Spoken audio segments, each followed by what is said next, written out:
السلام عليكم ورحمة الله وبركاته. إن الحمد لله نحمده ونستعينه ونستغفره ونعوذ بالله من شرور أنفسنا ومن سيئات أعمالنا. من يهده الله فلا مضل له ومن يضلل فلا هادي له وأشهد أن لا إله إلا الله وحده لا شريك له وأشهد أن محمدا عبده ورسوله صلى الله تعالى عليه وعلى آله وصحبه وسلم تسليما كثيرا. أما بعد. সম্মানিত ভাতৃমণ্ডলী, আল্লাহ রাব্বুল আলামিনের প্রশংসা এবং প্রিয় নবী সাল্লাল্লাহু আলাইহি ওয়াসাল্লামের উপর সালাত ও সালামের পর আজ মঙ্গলবার 21শে জমাদাল উলা 1445 হিজরি মোতাবেক 5ই ডিসেম্বর 2023 আমাদের ধারাবাহিক আলোচনা সহিহুল বুখারীর জানাজার পর্ব নম্বর 18। ইমাম বুখারী রাহিমাহুল্লাহর জানাজার পর্বের আমাদের যে অধ্যায় চলছে সেই অধ্যায় নম্বর হচ্ছে 86 আর বিষয়বস্তু হচ্ছে বাবু মা জা ফি আযাবিল কবরে। এই অধ্যায় হচ্ছে কবর আযাব সম্পর্কে যা কিছু রাসূলুল্লাহ সাল্লাল্লাহু আলাইহি ওয়াসাল্লামের হাদিসে এসেছে, মানে বর্ণিত হয়েছে। বেশ কিছু হাদিস নিয়ে এসেছেন, যার কয়েকটি আমরা গতকালকে আলোচনা করেছি। আজকে এই অধ্যায়ের একটি হাদিস রয়েছে কবর আযাব সম্পর্কে, একটি হাদিস রয়েছে 1374 নম্বর হাদিস। হাদিস বর্ণনা করেছেন আনাস বিন মালিক রাদিয়াল্লাহু তাআলা আনহু। তিনি বলছেন আন্নাহু হাদ্দাসাহুম, তিনি হাদিস বয়ান করেছেন তাদেরকে, মানে তার ছাত্রদেরকে, তাবেঈনদেরকে, যাদের একজন হচ্ছেন কাতাদা। বলছেন আন্না রাসূলুল্লাহ সাল্লাল্লাহু আলাইহি ওয়াসাল্লাম, যে রাসূলুল্লাহ সাল্লাল্লাহু বলেছেন। হাদিস কি বয়ান করেছেন? যে রাসূলুল্লাহ সাল্লাল্লাহু আলাইহি ওয়াসাল্লাম এই কবরের আযাব সম্পর্কে বলেছেন। কি বলেছেন? বলছেন ইন্নাল আবদা ইযা ওযিয়া ফি কবরিহি, বান্দাকে যখন কবরে রেখে দেওয়া হয়, মানে দাফন করার জন্য কবরে রাখা হয় বা কবরস্থ করা হয়, ওয়া তাওয়াল্লা আনহু আসু, তারপর ঢেকে দেওয়া হয়, এবং যখন কাজ সম্পন্ন হলো দাফনের, তার সাথী সঙ্গী যারা তাকে নিয়ে গিয়েছিল সে মৃতদেহের জানাজার জন্য এবং দাফনের জন্য গিয়েছিল, তারা তার সাথী সঙ্গী, এই সাথী সঙ্গীরা তাকে কবরে রেখে ফিরে আসতে লাগে বাড়ির উদ্দেশ্যে, কবরস্থান থেকে ফিরে আসতে শুরু করে। সেই সময় তাকে কি করা হয়? জীবিত করা হয়, আত্মা দেওয়া হয়, মৃতদেহে আত্মা সঞ্চার করা হয়, জীবিত হয়ে বসিয়ে দেওয়া হয়। সেই সময় কবরের ওপরে মানুষ যে কবরের আশেপাশে যে হেঁটে চলে যাচ্ছে, কাছাকাছি ছিল, তাদের জুতো স্যান্ডেলের আওয়াজ শুনতে পায়। বলছে ইন্নাল আবদা ইযা ওযিয়া ফি কবরিহি, কবরে যখন রাখা হয়, আর ওয়াতাওয়াল্লা আনহু আসহাবু, সাথী সঙ্গীরা সেখান থেকে ফিরে চলে আসতে লাগে।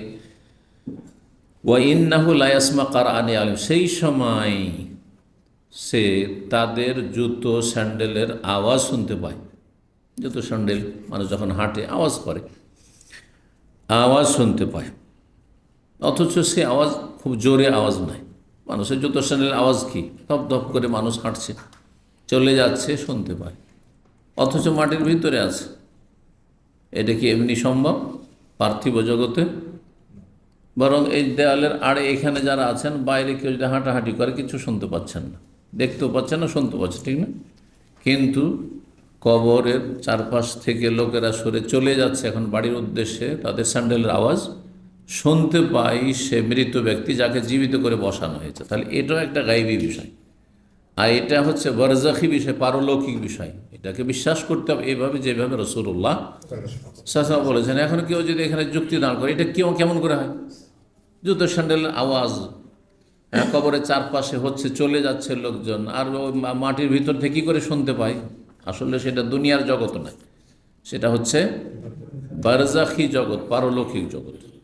মানুষের জীবনের ওপর কয়েকটি অবস্থা রয়েছে, কয়েকটি অবস্থা রয়েছে। একটা মাতৃগর্ভে আসার আগের অবস্থা, একটা প্রত্যেক মানুষের এমন একটা যুগ ছিল যখন মাতৃগর্ভেও আসেনি, কিন্তু তখন তো আলামে আরওয়াহ, রুহের জগতে ছিল, সে রুহের জগতে ছিল। কারণ আল্লাহ রাব্বুল আলামিন সমস্ত আদম সন্তানের আত্মাগুলিকে নিজে হাতে ধরেছেন। কোরআনে কারিমে আয়াত রয়েছে, ওয়াইজ আখাযা রাব্বুকা মিন বানি আদম মিন যুহুরিহিম যুররিয়াতাহুম, তাদের সন্তানদেরকে ধারণ করলেন। ও আশহাদাহুম আলা আনফুসিহিম, তাদের থেকে সাক্ষী নিলেন, আলাস্তু বিরাব্বিকুম, আমি কি তোমাদের রব না? ওইটা একটা জগৎ, মাতৃগর্ভে আসার আগের একটা জগৎ মানুষের। এই স্তরগুলি সব পার করে আমরা এসেছি, আর সামনে স্তর আছে।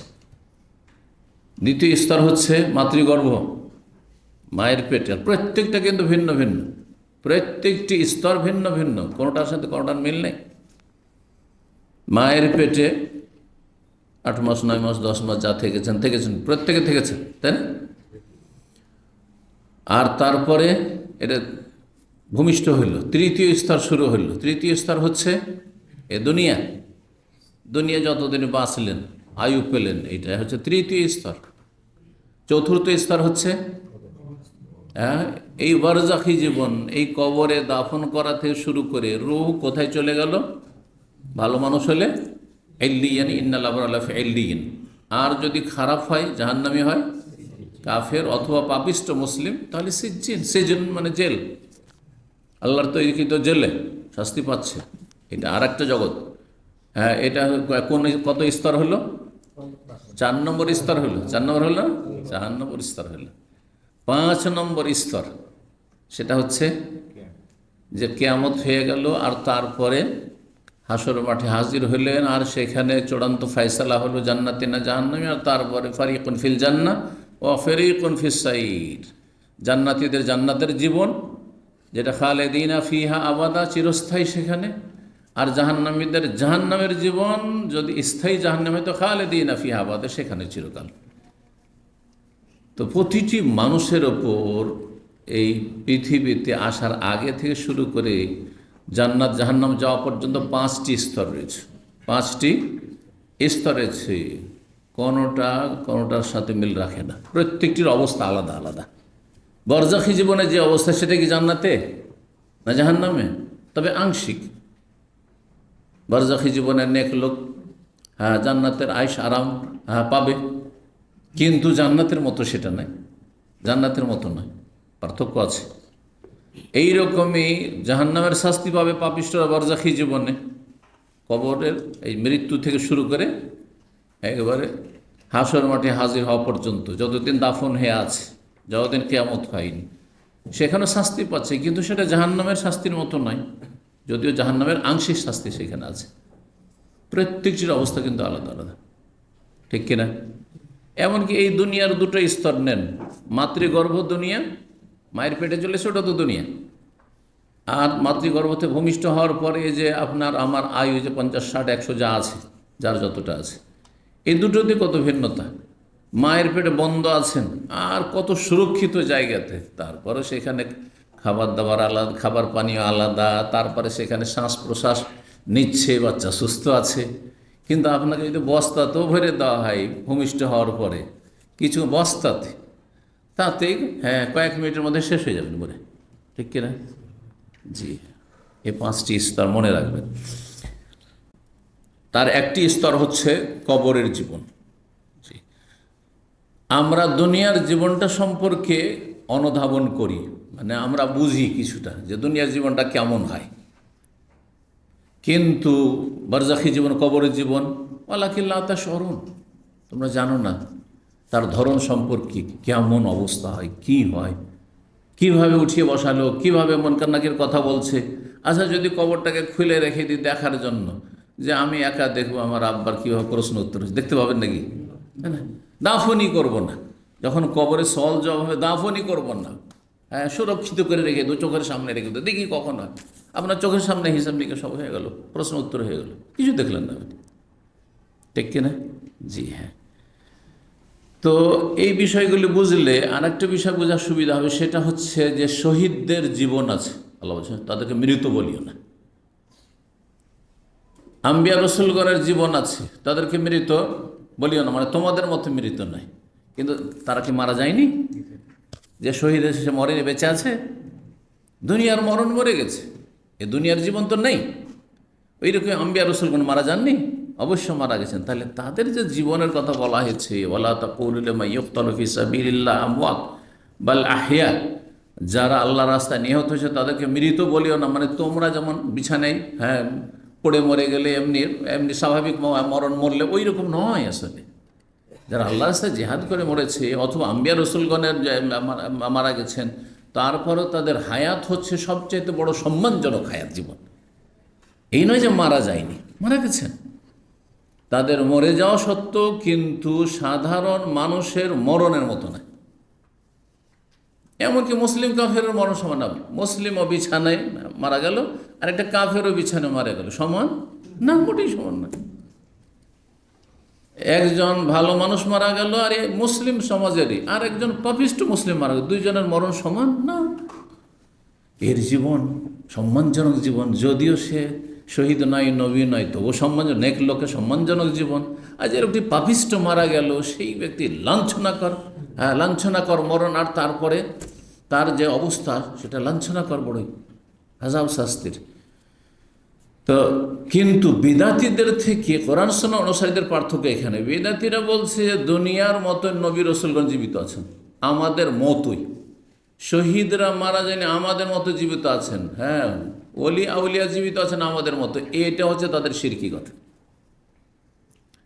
নবীকে যদি নবী যেমন সাহাবায়ে কেরামের সাথে জীবদ্দশায় ছিলেন, ওই রকমই কবরে আছেন। তাই এইরকম যদি জীবিত থাকবেন আমাদের মতো, যেমন আমরা কথা বলছি, চলাফেরা করছি, কাজকর্ম করছি, ওই রকমই যদি হয়, তাহলে কোনো মানুষকে দাফন করে জায়েজ নাই।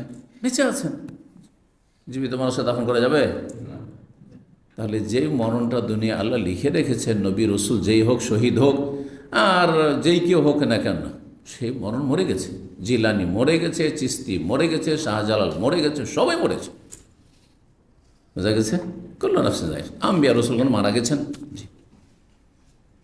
কিন্তু তারা যদি সত্যি আল্লাহর ওলি হয়ে থাকে তাহলে তাদের সম্মানজনক জীবন রয়েছে, সেটা বারজাখি জীবন, পারলোক হায়াতুন বারজাখিয়াতুন। আর বেদাতীরা বলছে আমাদের মতো জীবিত। এইখানে হক আর বাতিলের পার্থক্য এবার বুঝতে পেরেছেন? তো বাংলাদেশে বা ভারতে যে শুনে হায়াতুন নবী এই কথাটির উদ্দেশ্য তাদের হচ্ছে বেদাতি উদ্দেশ্য, যে আমাদের মতো জীবিত আছে। এটি হচ্ছে তাদের গোমরাহি। আর না হলে আম্বিয়া রসুলগণ হায়াত আছে, সেটা হচ্ছে বারজাখি, সবচেয়ে সম্মানজনক জীবন, সবচেয়ে মর্যাদার জীবন। আল্লাহর নেক বান্দা যারা, যত ভালো মানুষ তত তার সম্মানজনক জীবন। আল্লাহর ওলি মানে খাস ক্যাটাগরি। আল্লাহর ওলি যারা আল্লাহর সান্নিধ্য লাভ করতে পেরেছে, ফরজ ওয়াজিব আদায় করে, হারাম নাজায়েজ থেকে বেঁচে থাকে, আর তারপরে সুন্নত নফল বেশি বেশি, যে যত বেশি করতে হবে তত বড় আপার লেভেলের ওলি। প্রত্যেক মুসলিমই ওলি, প্রত্যেক মুসলিম আর আল্লাহর ওলি।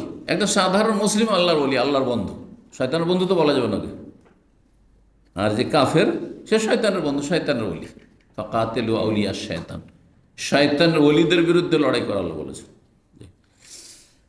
আল্লাহ বুঝার তৌফিক দান করুন এবং শিরক বিদআত থেকে বেঁচে থাকার তৌফিক দান করুন। এই জন্য হায়াতুন নবী, নবী জীবিত আছেন, এটা বলা শিরকি কথা, বলা যাবে না। তবে নবী সাল্লাল্লাহু আলাইহি সাল্লাম, অন্য অন্য আম্বিয়া রসুলগণ, আল্লাহর নেক বান্দারা, শহীদরা পারলৌকিক জীবনে আছেন, সম্মানজনক জীবনে, পারলৌকিক জীবনে তাদের হায়াত রয়েছে। হায়াত না থাকলে কি করে মানুষ নিয়ামত ভোগ করবে? আর এটা শুধু নবী রসুল আর ওলিয়া উলিয়ার ক্ষেত্রেও নয়, আর শহীদদের ক্ষেত্রেও নয়। একজন মমিন যে কবরের জীবনে নিয়ামত ভোগ করছে, আরাম ভোগ করছে, জান্নাতের বিছানা বিছিয়ে দেওয়া হয়েছে, তো জান্নাতের বাতাস আসতে আছে, জান্নাতের ঘ্রাণ আসতে আছে, জান্নাতের পোশাক পরিয়ে দেওয়া হয়েছে, তাহলে জীবন না আছে তো এমনি আরামগুলি ভোগ করছে, তাহলে হায়াত আছে, সম্মানজনক হায়াত আছে। কিন্তু একটা কাফের কঠিন শাস্তি হচ্ছে তার লাঞ্ছনাকর জীবন।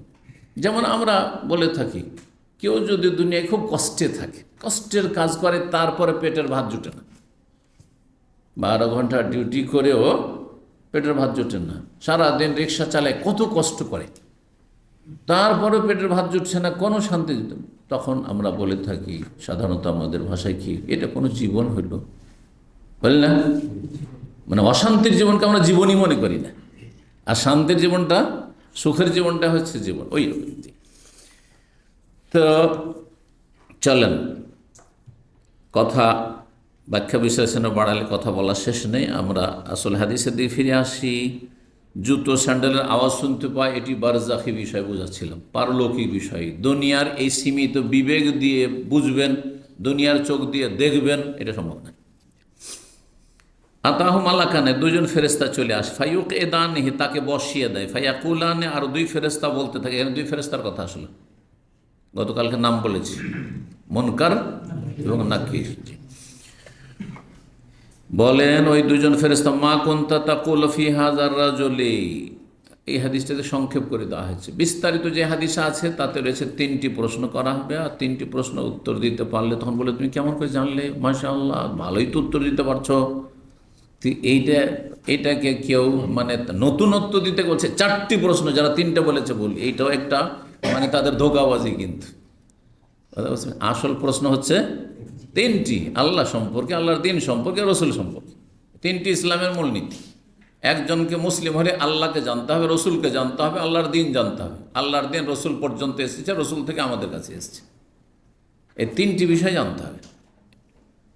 এই হচ্ছে 3টি ইসলামের মূলনীতি। এর উপর একটি গুরুত্বপূর্ণ কিতাব আছে, এই কিতাবটি সম্পর্কে ভালো জ্ঞান থাকা অত্যন্ত জরুরি। আপনি মুসলিমে হইতে পারবেন এই 3টি সম্পর্কে নলেজ না থাকলে। আল্লাহ সম্পর্কে বা নলেজ আছে কিন্তু ভুল নলেজ, ভুল জানা আছে। আল্লাহ সম্পর্কে যা জানেন ভুল। আল্লাহ সর্বত্র বিরাজমান, মুসলিম না। আল্লাহর শরীক আছে, ওলি আউলিয়া। আল্লাহ যদি আজাব গজব দিয়ে ধ্বংস করতে চায়, ওলি আউলিয়া গজ কতুবরা ধ্বংস করতে দেয় না, আপনি মুশরিক হয়ে গেলেন। তাহলে আল্লাহ সম্পর্কে সঠিক জ্ঞান হইতে হবে, রসুল সম্পর্কে সঠিক জ্ঞান হইতে হবে, দিন সম্পর্কে সঠিক জ্ঞান হইতে হবে। শুধু জ্ঞান হইলে হবে না, বিশুদ্ধ জ্ঞান হইতে হবে। বিশুদ্ধ জ্ঞান কোথায় আছে? ওয়াহিতে আছে, কোরআনে হাদিসে। দুটোকে আঁকড়ে ধরে থাকো। জি, এই জন্য দিনের জ্ঞান অর্জন করার বিকল্প কিছু নেই। যদি জাহান্নামের রাস্তা থেকে বাঁচতে হয়, শয়তানের বিভ্রান্তি থেকে বাঁচতে হয়, আল্লাহ হেফাজত করুন। 3টি প্রশ্নের একটি প্রশ্ন এখানে বলা হয়েছে, মা কুনতা তাকুলু ফি হাযার রাজুল, জিজ্ঞাসা করবেন ওই দুই ফেরেশতা, আচ্ছা বলো তো তুমি এই ব্যক্তিত্ব সম্পর্কে কি বলতে। এমন এক ব্যক্তিত্ব ছিলেন, তাকে চেনো, সেখানে জিজ্ঞাসা করা হবে। কমন প্রশ্ন, এই জন্য এইরকম বললেই মানুষের ব্রেন ওইদিকে চলে যাবে, কার সম্পর্কে জিজ্ঞাসা করা হচ্ছে। বুঝা গেছে? ব্যাখ্যা স্বরূপ বলছেন, লে মুহাম্মাদিন, উদ্দেশ্য হচ্ছে মুহাম্মদ সাল্লাল্লাহু আলাইহি ওয়াসাল্লামকে জানো, চেনো, তিনি কে, এটা জিজ্ঞেস করা। তার রিসালাত সম্পর্কে জিজ্ঞাসা করা, তাওহীদ সম্পর্কে, রিসালাত সম্পর্কে, আর দিন সম্পর্কে। ফাম্মাল মুমিন, মুমিন মুসলিম বলবে, ফায়াকুলু, বলবে, আশহাদু, আমি সাক্ষ্য প্রদান করছি, আন্নাহু আবদুল্লাহ ওয়া রাসূলুহু, তিনি আল্লাহর বান্দা এবং রসুল। বান্দা বললেন মানে ওপরে উঠিয়ে দিলেন না, আল্লাহর জায়গাতে। আর রসুল বললেন মানে আমাদের পর্যায়ে নামিয়ে দিলেন না। বুঝতে পেরেছেন? দুটোতে কি করা হয়েছে? ব্যালেন্সটা ঠিক রাখা হয়েছে। সব কিছু একটা ব্যালেন্স আছে। ব্যালেন্স, নিচে নামিয়ে দেন তো অসম্মান করা হয়, আর ওপরে উঠিয়ে দেন তো উপহাস করা হয়। ওপরে যদি উঠিয়ে দেওয়া হয় তাহলে কি করা হয়? ঠাট্টা মজাক করা হয়। মানে আপনাদের কাউকে যদি এখানে বসিয়ে দিই যে আজকে আপনি দাস দেবেন, আমি শুনব, কারণ আপনি আজকের মতো শেখ, তা আপনাকে নিয়ে ঠাট্টা মজাক করা হলো না, উপহাস করা হলো না। যারা একটা সাধারণ কি মোদির, এটা একটা উপহাস। সে হয়তো নাম জানে না, সেজন্য বলছে, পরিভাষা চলে, মাইন্ড না করলে ঠিক আছে। কিন্তু যদি বলেন হ্যাঁ ভালো একটু টিপটপ হয়ে ভালো কাপড় চোপড় পরে এসছে, মাশাআল্লাহ তুমি আজকে মোদির ডাইরেক্টর, আজকে তো মনে হচ্ছে কোম্পানি তুমি ডাইরেক্টর, কি করলেন? তাকে সম্মান দিলেন, নামটা তো খুব বড় পদ দিলেন, ডাইরেক্টর, তাই না? বস চলে এসছে আজকে, মজাক করলেন তাকে। ওপরেও চড়ানো যাবে না, নিচেও নামানো যাবে না, যেখানে যার স্থান সেখানে রাখতে হবে। আল্লাহর স্থানকে না, নবীর স্থানকে আল্লাহর জায়গায়। যদি আপনি আব্দহু না বলেন তাহলে ওপরে চলে যেতে পারে, যেটা অনেকে করেছে। হ্যাঁ, আল্লাহ আর রসুলের কোনো পার্থক্য নেই তাদের কাছে, মাজার পূজারীদের কাছে, বেরেলিদের কাছে। যা আল্লাহর কাছে পাওয়া যায়, রসুলের কাছে পাওয়া যায়। এমনকি তাদের কাছে আল্লাহর কাছেও পাওয়া যায় না, কিন্তু বড় পীরের কাছে পাওয়া যায়। হ্যাঁ, খাজা বাবার কাছে পাওয়া যায়। ছেলে মেয়ে রোগ ভালো করে, এগুলো তো আল্লাহ ধারে না, ওরা সব চাই এদের কাছে, এই মৃতদের কাছে। কি করলো দেখেন, দুনিয়া আখিরাত সর্বনাশ করে দিল শিরক কুফরি করে। আর নিচে নামিয়ে দেয় কারা? নাস্তিকরা। নবীর কোনো মূল্যই নেই তার কাছে।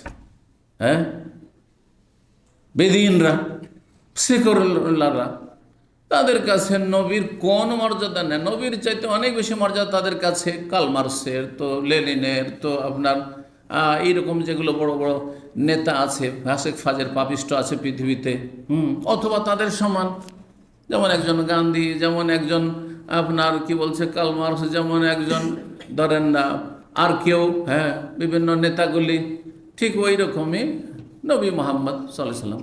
নবীর নাম আছে সাল্লাল্লাহু আলাইহি সাল্লাম বললো না, মানহানি করল। এই জন্য রসুলহু, রসুল বলে নবী সাল্লাল্লাহু আলাইহি সাল্লামের মর্যাদা সর্বর্ধে যতদূর পৌঁছাতে পারে এতটা পৌঁছালেন।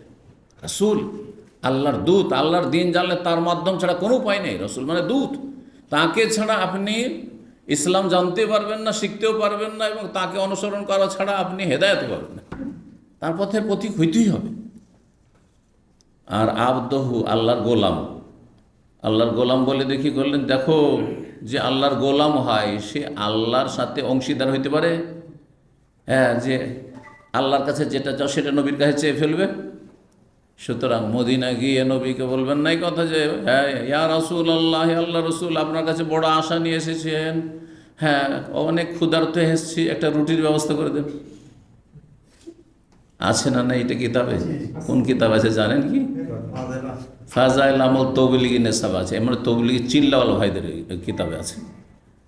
যে একজন লোক আসলো, মক্কা থেকে সফর করে এসেছে, টাকা পয়সা নেই, আর ক্ষুধার্ত এসে বলছে যে টাকা নেই, পয়সা নেই, কোথায় কি খাবো, অনাহারে আছি।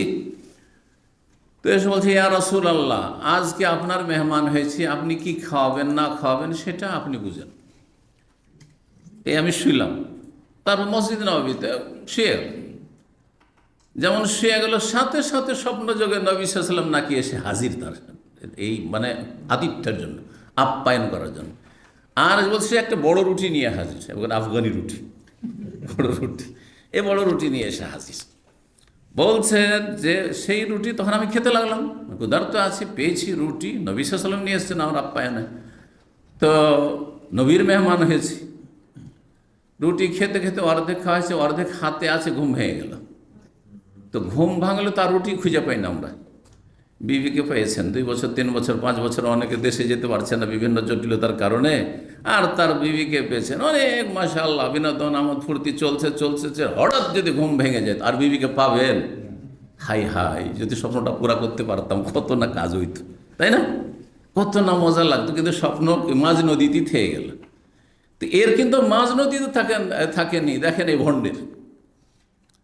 বলছে যে বাকি আধি রুটি মেরে হাত মেথি, উর্দু কিতাব থেকে একবার হুবহু মৌলানা জাকারিয়া সাহেবের বাক্য বলছি। অর্ধেকটা তো আমি খেয়ে ফেলেছি স্বপ্নে, আর বাকি অর্ধেকটা আমার হাতে মজুদ রয়েছে, পরে জাগ্রত অবস্থায় খেলাম।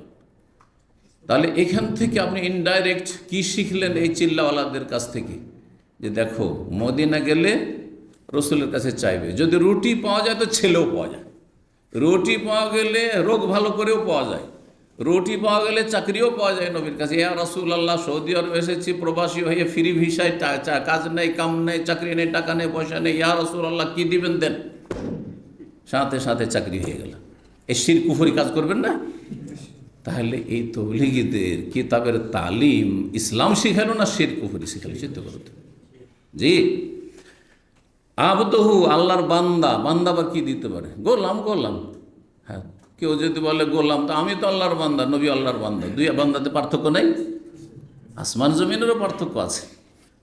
আপনি সাধারণ একটা গরিব সৌদির আমেল, লেবার, আর বা হাউস ড্রাইভার, আর আরেকজন হচ্ছে বাদশার, হ্যাঁ, প্যালেসের হাউস ড্রাইভার, দুটোতে কত পার্থক্য আছে? হ্যাঁ, সেও আমেল, আপনি আমেল, কিন্তু সেও ড্রাইভার, আপনিও ড্রাইভার, কত পার্থক্য? যদি দুনিয়াতে দুই মানুষের, হ্যাঁ, লেবারের মাঝে এত পার্থক্য হয়ে যায়, তাহলে আল্লাহ রাব্বুল আলামিনের সবচেয়ে শ্রেষ্ঠ বান্দা মুহাম্মদ রাসূলুল্লাহ সাল্লাল্লাহু আলাইহি ওয়াসাল্লাম, আর আমি একজন পাপী তাবি সাধারণ বান্দা, আসমান জমিনের পার্থক্য। এবার বুঝতে পারছেন তো? বান্দা বলে দিলে ছোট করলেন না, আবদহু বলে নবী সাল্লাল্লাহু আলাইহি সাল্লামকে কেউ যেন ওপরে বেশি না উঠিয়ে দেয়, সতর্ক সাবধান। আর রসুলহ বলে নাস্তিক বেদিনরা যেন নিচে না নামিয়ে দেয়। আপনি নাস্তিকদের মতো গুমরাহ না, আর যারা মুশরিক মাজার পূজারী তাদের মতো গুমরাহ না।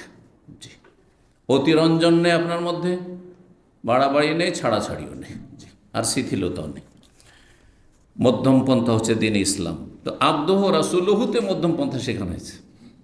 সহজ ভাষায় আব্দুহ এবং রাসূলুহু দুটো কথাতেই কি শেখানো হয়েছে? মধ্যম পন্থা, মাঝামাঝি। আর ইসলামই হচ্ছে মধ্যম পন্থা। তাওহীদও ঠিক আছে আপনার, আর নবী সাল্লাল্লাহু আলাইহি ওয়াসাল্লামের মর্যাদা আপনার কাছে যতটা আল্লাহ দিয়েছেন তাকে ততটা ঠিক আছে, আপনি নিচেও নামাননি ওপরেও নিয়ে যাননি।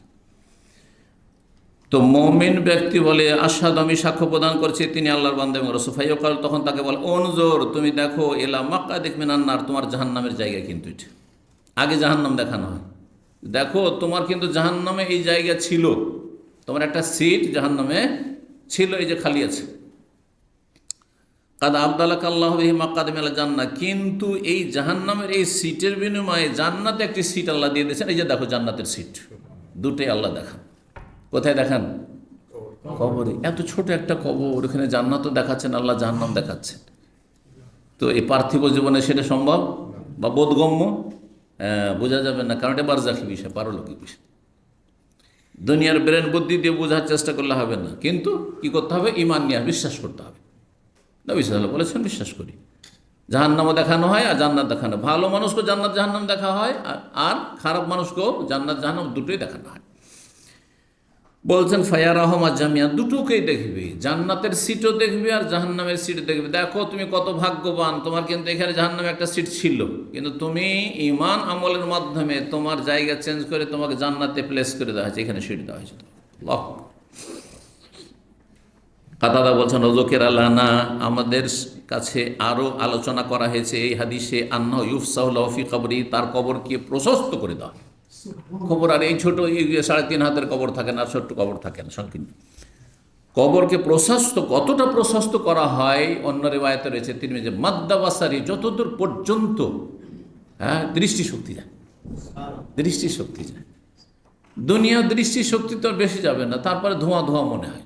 খোলা মাঠে যদি মরুভূমিতে দাঁড়ান, কিছু দূর যাবে, ধরেন 2-4 কিলোমিটার গেল চোখ, আর তারপরে তখন সব কি লাগছে? ধোঁয়া ধোঁয়া লাগছে, অন্ধকার লাগছে, কিছু দেখা যায়। আকাশের দিকে এরকম মেঘ মেঘ লাগছে, আকাশ অনেক দূরে, যত যাবেন তত দূরে চলে যাচ্ছে, কিন্তু বেশি দূরটা দেখতে পান না। পরে সুমারা জাইল হাদিস আনাস, তারপরে আনাসের হাদিসের দিকে ফিরে এসছেন কাতাদা বর্ণনা করে, মানে কয়েকজন ওস্তাদ শুনেছেন। কাল ওয়াম্মাল মুনাফিক ওয়াল কাফের, পক্ষান্তরে মোনাফিক এবং কাফের তার দশা শোনেন। ফায়ুকাল, তাকে জিজ্ঞেস করা হয় মা কুনতা তাকুলু ফি হাযার রাজুল, এই ব্যক্তিত্ব সম্পর্কে কি বলতে? এই ব্যক্তিত্ব হাজা, এখানে অনেকে গুমরা হয়েছে, হাজা এই ব্যক্তির, তার মানে নবী সাল্লাল্লাহু আলাইহি ওয়াসাল্লাম সেখানে হাজির হয়ে যাবেন। তাহলে একসাথে পৃথিবীতে কত লোক দাফন হচ্ছে, তো নবী সব জায়গায় হাজির? এটাও মিথ্যা কথা, এটা কবর পূজারী বেরেলুদের কথা যে নবী হাজির নাজির, হাজা বলেছে। মা হাজার রাজুল বা মা কুনতা তাকুলু ফি হাজার রাজুল, হাজা বললেন নাকি ওখানে হাজির। আরেক দল, আরেক ধরনের বেদাতি আছে, ওরা বলছেন নবী সাল্লাল্লাহু আলাইহি ওয়াসাল্লামের ফটো নিয়ে হাজির করে, ছবি হাজির করা হয় সেখানে, আর দেখানো হয় যায় যে মা হাজার রাজুল, ইনি কে? এই যে ছবি দেখছেন না, যেমন ছবি দেখে আমরা চেনাই কাউকে, নাম বললে অনেক সময় চিনতে পারি না, তার একটা ছবিটা দেখান তো, ও আচ্ছা আচ্ছা চিনি তো, বলছেন না? তো মা কুনতা তাকুলু ফি হাজার, এই লোককে চেনো কি? ছবি দেখানো হয় কবরে। এইটাও মিথ্যা কথা, কোনো হাদিসে নেই, এই ব্যাখ্যা বলি। তাহলে সঠিক ব্যাখ্যা কি? সঠিক ব্যাখ্যা হচ্ছে যে কোনো ফেমাস ব্যক্তি সম্পর্কে ওনাকে চেনো কি বললে মানুষ বুঝে, ওনাকে বললে চেনে। দেশটা খুব খারাপ হয়ে গেছে, তখন মানুষ ইশারা ইঙ্গিতে বলে যে এই লোকটা না দেশটাকে বরবাদ করে দিল। মানুষ বুঝে না, যাদের সাথে কথা বলছে এই লোকটা মানে কে, বুঝে, কারণ দেশের রাষ্ট্রপ্রধান, কিন্তু নাম বলছে না অনেক সময়, কারণ নাম বললে ঝামেলা হইতে পারে, অসুবিধা হইতে পারে, যে অপরাধী সাব্যস্ত হইতে পারে, সেই জন্য এই লোকটা বরবাদ করে দিল দেশটাকে। আবার বলছি এই লোক যে আছে না খুব ভালো মানুষ, দেশটাকে অনেক এগিয়ে নিয়ে গেল। সবাই বলছে যে কে, কাকে মিনস করছেন আপনি, কাকে উদ্দেশ্য করছেন?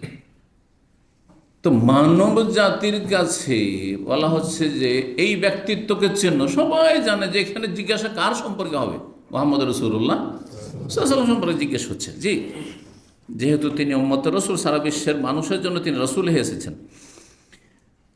জিজ্ঞাসা যখন করা হয় মুনাফিক কাফেরকে, তখন বললেন আদরি, জানি না। অন্য রিওয়ায়াতে হাই হাই, জানি না আমি। কিন্তু মুনাফিক তো সেসব দেখা দেখি অনুকরণের কথা, মানে বাহ্যিক বলতো যে আমি মুসলিম। কুনতু আকুল মা ইয়াকুল নাস, মানুষ যা বলতো তাই বলতাম, সবাই যা বলেছে আমিও তাই বলেছি, তবে জানি না। ফায়ুকাল, তখন তাকে বললা দাঁড়াইতা ওয়ালা তালাইতা, তুমি জানারও চেষ্টা করনি আর তুমি পড়াশোনাও করনি। তালায়াতুল মানে তেলাওয়াত করা, মানে কোরআন পড়নি। কোরআন পড়লে অবশ্যই জানতে, হাদিস পড়লে অবশ্যই জানতে। তেলাওয়াত মানে পাঠ করা, সেটা কোরআন হোক হাদিস হোক। লা দাঁড়াইতা, না জানার চেষ্টা করেছো, না ধার ধরেছ।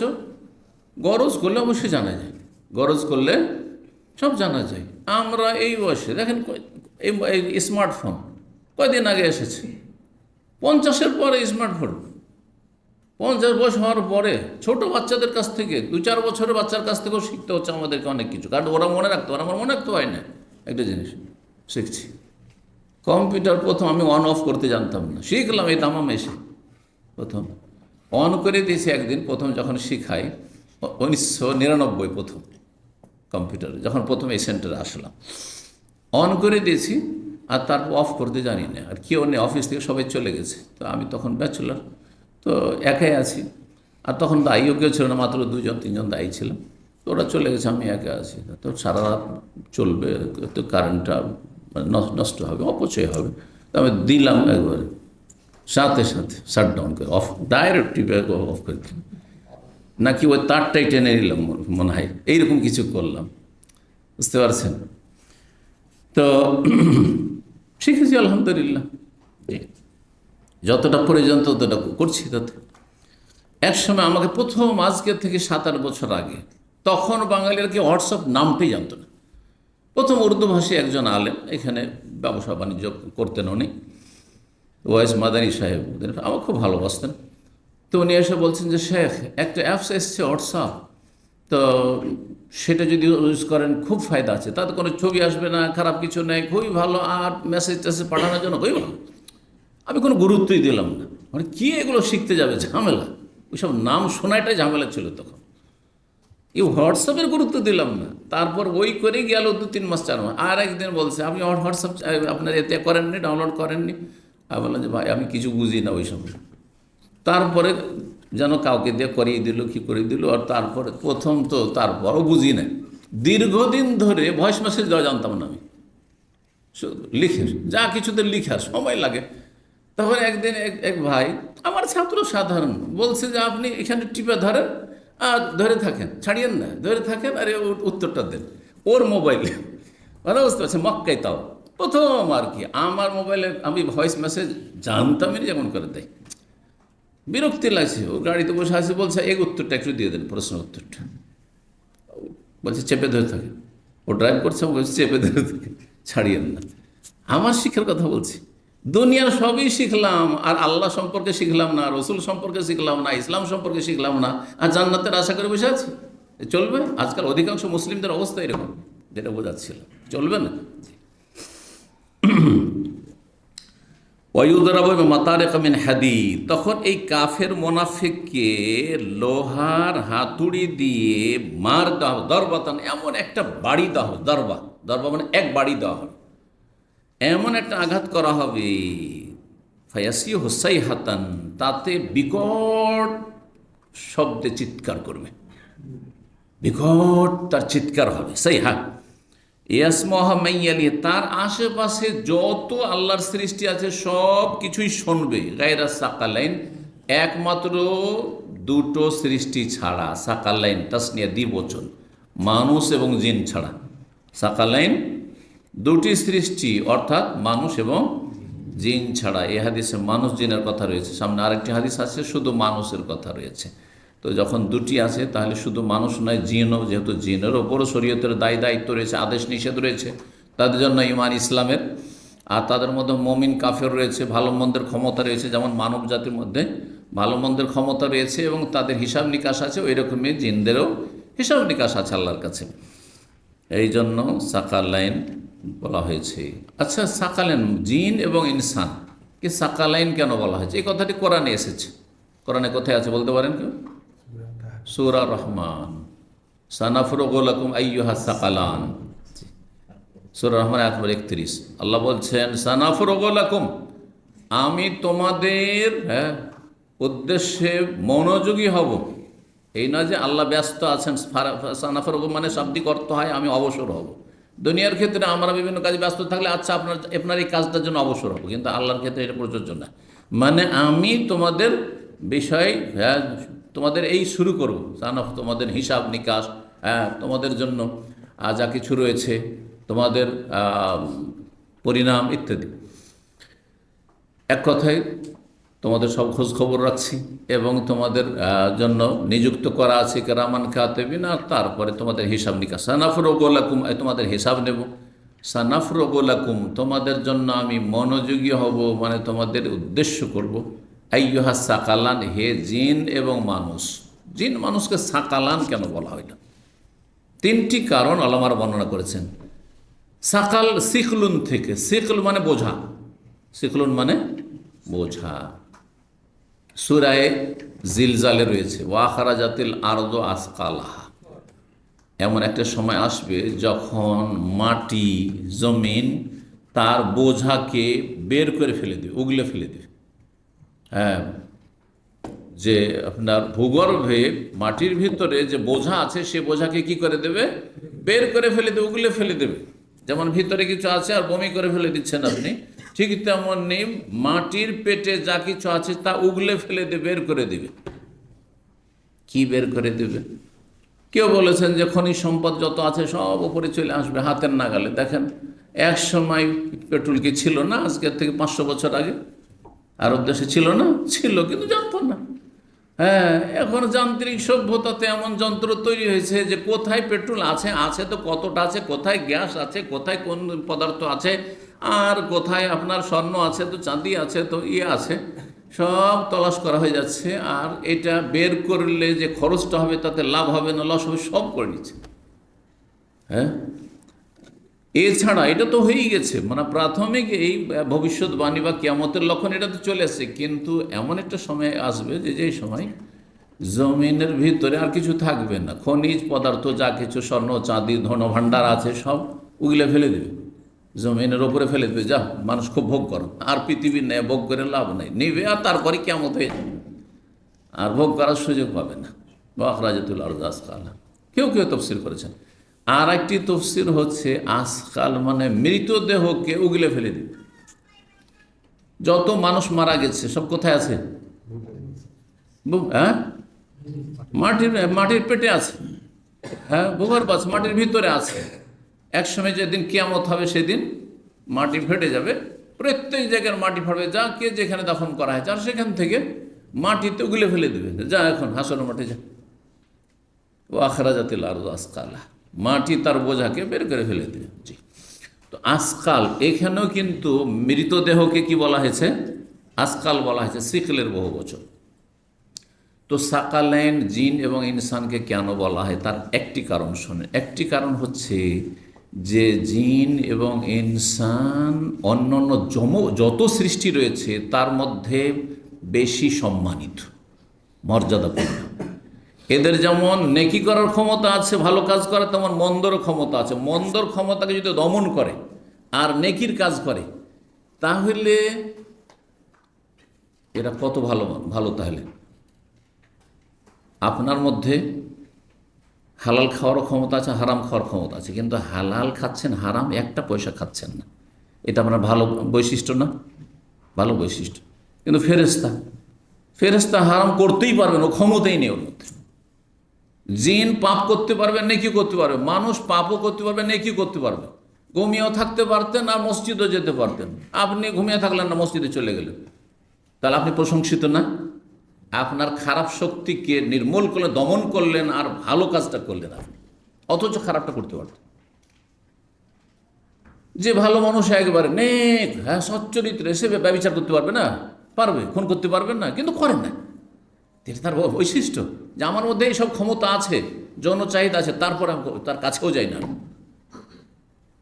এই জন্য মানুষ হচ্ছে সম্মানিত যদি আল্লাহ ভীরু হয়, পাপ মুক্ত থাকে, পাপ থেকে বেঁচে থাকে। এইরকমই জিন যদি গুনাহ থেকে বেঁচে থাকে, বদমাইশ জিন না হয়, তাহলে সম্মানিত। আর যেই ব্যক্তি সম্মানিত, তার একটা ওয়েট আছে। বললেন আমাদের সমাজে এর একটা ওয়েট আছে, ওজন আছে, আমার একটা মর্যাদা আছে ভাই, সমাজে একটা ওজন আছে, আমার একটা ওয়েট আছে, বলছেন না? তো মানুষ এবং জিন ওজন সহি, অন্য অন্য সৃষ্টির তুলনায় সম্মানিত। এই জন্য কি বলা হয়েছে? সাকালেন বলা হয়েছে। দ্বিতীয় ব্যাখ্যা হচ্ছে সাকালেন এই জন্য বলা হয়েছে যে তাদেরকে তাদের ওপর বা তাদের কাঁধে শরীয়তের বোঝা ন্যস্ত করা হয়েছে, চাপানো হয়েছে। তোমাদেরকে শরীয়ত মানতে হবে, তোমাদেরকে হালাল করতে হবে, হারাম থেকে বাঁচতে হবে, ওয়াজিব আদায় করতে হবে, সুন্নাত আদায় করতে হবে, নাজায়েজ কাজ থেকে বেঁচে থাকতে হবে। এটা বোঝা না? বোঝা। এ বোঝা অধিকাংশ লোক বহন করতে পারে না। যার ফলে পিছলে পড়ে যাচ্ছে, পদস্খলন ঘটছে। একই মায়ের পেটের ভাই, একজন মাশাআল্লাহ 5 ওয়াক্ত সালাত ফরজ, 5 ওয়াক্ত সালাত আদায় করছে, এই বোঝা আদায় করতে খুব সহজ তার জন্য, এই বোঝা তাকে হালকা লাগছে। আর এক ভাই 1 ওয়াক্ত পড়ে না, ওই 1 ওয়াক্তই ভারী লাগছে। অনেকে জুমাও পড়ে না, তাহলে কত ভারী তার জন্য এই বোঝা। তো শরীয়তের বিধান হচ্ছে কি?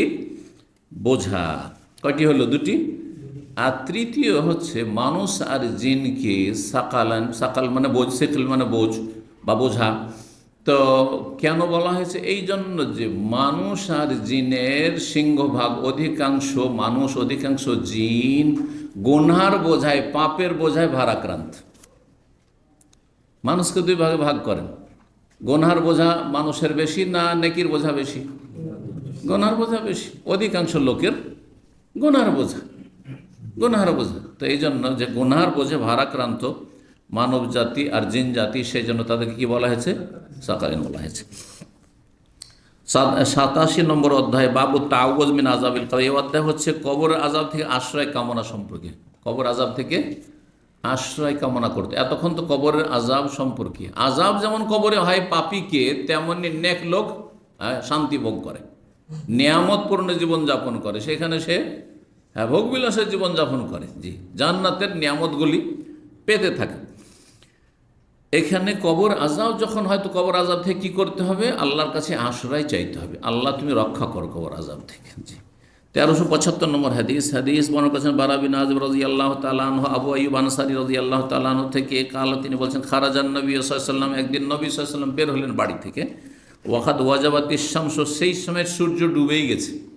সূর্য অস্তমিত হওয়ার পর, বেলা ডোবার পরে বাড়ি থেকে বেরোচ্ছেন। ফাসামিয়া সাওতান, একটু অন্ধকার হয়ে আসছে, একটি আওয়াজ, শব্দ শুনতে পেলেন। অদৃশ্য থেকে যেন একটি আওয়াজ আসছে। ফাকালা, তখন বললেন নবী সাল্লাল্লাহু আলাইহি ওয়াসাল্লাম, সামনে কিছু দেখা যায় না, ডানে বামে যে কোথায় কি আওয়াজ হচ্ছে, কিন্তু আওয়াজ হচ্ছে, মাটির তলা থেকে, কবর থেকে আওয়াজ হচ্ছে। আওয়াজটি সম্পর্কে বললেন ইয়াহুদুন তুআযযাবু ফি কুবুরিহা, ইয়াহুদীদেরকে তাদের কবরে শাস্তি দেওয়া হচ্ছে। যারা ইয়াহুদি অবস্থায় মারা গেছে, ইসলাম কবুল না করে, তাদেরকে তাদের কবরে কি করা হচ্ছে? আযাব, শাস্তি দেওয়া হচ্ছে। নবী সাল্লাল্লাহু আলাইহি ওয়াসাল্লাম গায়বের কথা ওহীর মাধ্যমে জানলেন, আর তারপরে সাহাবা কেরামদেরকে জানিয়ে দিলেন যে আযাব হচ্ছে তাদেরকে বিভিন্ন রকমের, তাতে চিৎকার করছে, সেই চিৎকার আওয়াজ শুনছে, অথবা হাতুড়ির বাড়ি দেওয়া হচ্ছে, তখন সেই আওয়াজ শুনছে।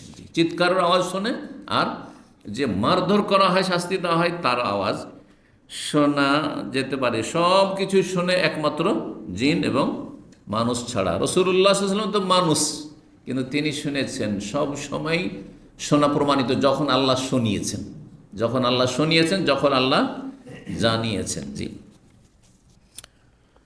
1376 নম্বর হাদিস বর্ণনা করছেন খালিদ ইবনে সাঈদ ইবনে আসির মেয়ে, আন্নাহা সামিয়াতিন নবী, তিনি নবী সাল্লাল্লাহু আলাইহি ওয়াসাল্লাম থেকে শুনেছেন, মানে তিনি হচ্ছেন তাহলে সাহাবিয়া। নবী সাল্লাল্লাহু আলাইহি ওয়াসাল্লাম কি শুনেছেন? ওয়াহুয়া ইয়াতাআওয়াযু মিন আযাবিল কবর, কবর আযাব থেকে আশ্রয় কামনা করছিলেন রাসূলুল্লাহ সাল্লাল্লাহু আলাইহি ওয়াসাল্লাম। আল্লাহুম্মা ইন্নী আউযু বিকা মিন আযাবিল কবরি, এভাবে। 1377 নম্বর হাদিস আবু হুরায়রা রাদিয়াল্লাহু তাআলা আনহু বর্ণনা করে বলছেন কানা রাসূলুল্লাহ ইয়াদউ, রাসূলুল্লাহ এই দোয়া করতেন, 4টি অনিষ্ট থেকে, বিপদ থেকে আশ্রয় কামনা করতেন। আল্লাহুম্মা ইন্নী আউযু মিন আযাবিল কবরি, হে আল্লাহ আমি তোমার কাছে আশ্রয় গ্রহণ করছি কবরের আযাব থেকে। আশ্রয় গ্রহণ করা মানে কি? রক্ষা করো, আল্লাহ তুমি আমাকে রক্ষা করো কবরের শাস্তি থেকে, আযাব থেকে। অমিন আযাবিন্নার, জাহান্নামের আগুনের আযাব থেকে। অমিন ফিতনাতিল মাহিয়াল মামাত, মরণ এবং জীবনের ফিতনা থেকে। জীবন মরণে অনেক ফিতনা রয়েছে। জীবনে যে 50-60 বছর জীবনে তো অনেক ফিতনা রয়েছে। নারী ফিতনা আছে, তো পয়সার ফিতনা আছে, আবার মানুষের সাথে কলহ, মারামারির ফিতনা আছে, লড়াই ঝগড়ার ফিতনা আছে, জুলমের শিকার, জালেমের জুলমের শিকারের ফিতনা আছে, বহু ফিতনা আছে। জি, বহু ফিতনা, বহুমুখী ফিতনা। মোবাইল ফিতনা, অধিকাংশ লোকের জন্য মোবাইল, স্মার্টফোন কি ফিতনা। জি, বেশি সুখ হওয়া ফিতনা, বেশি সুখ শান্তিতে মানুষ বেশি খারাপ হচ্ছে। জি, একসময় সাদা সেদা জীবন, আমাদের বাপদাদা আমলে সাদা সেদা জীবন ছিল। মানুষ সকালে গেলে একটু সংসারের কাজকাম করে, মাঠে ঘাটে কাজকাম করে চলে আসলো, আর তারপরে দুপুরে আরামসে স্ত্রী ছেলে মেয়ে, সমস্ত ছেলে মেয়ে নিয়ে একসাথে খাওয়া দাওয়া করছে।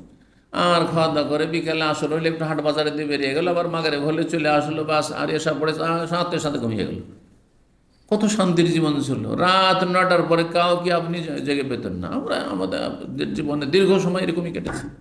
দেখো, রাত 12টা হয়ে যায়, 1টা হয়ে যায়, অনেকে তো এর চাইতেও বেশি। আর তারপরে শরীর স্বাস্থ্য না ভালো, বিভিন্ন রোগে আক্রান্ত, না ঠিকভাবে দায়িত্বগুলো ডিউটিগুলি ঠিক করে করে, না আল্লাহর দিনের ডিউটি ঠিক করে করে, না মানুষের যে পয়সা নিচ্ছে, বেতন নিচ্ছে, সেই ডিউটি ঠিক করে করে। আর কত যে গুনাহ করছে মানুষ এভাবে। তো যত সুযোগ সুবিধা বাড়ছে তত বেশি ফিতনা। এগুলি হচ্ছে জীবনের ফিতনা, মরণের ফিতনা, মরণের সময়ের ফিতনা। কারণ শয়তান সারা জীবন পারল না কাউকে জাহান্নামে নিতে, শেষখানে আপ্রাণ চেষ্টা করে যে মরার আগেখানে যদি একে নাস্তিক বানিয়ে দিতে পারি, অথবা একে যদি মুশরিক বানিয়ে দিতে পারি,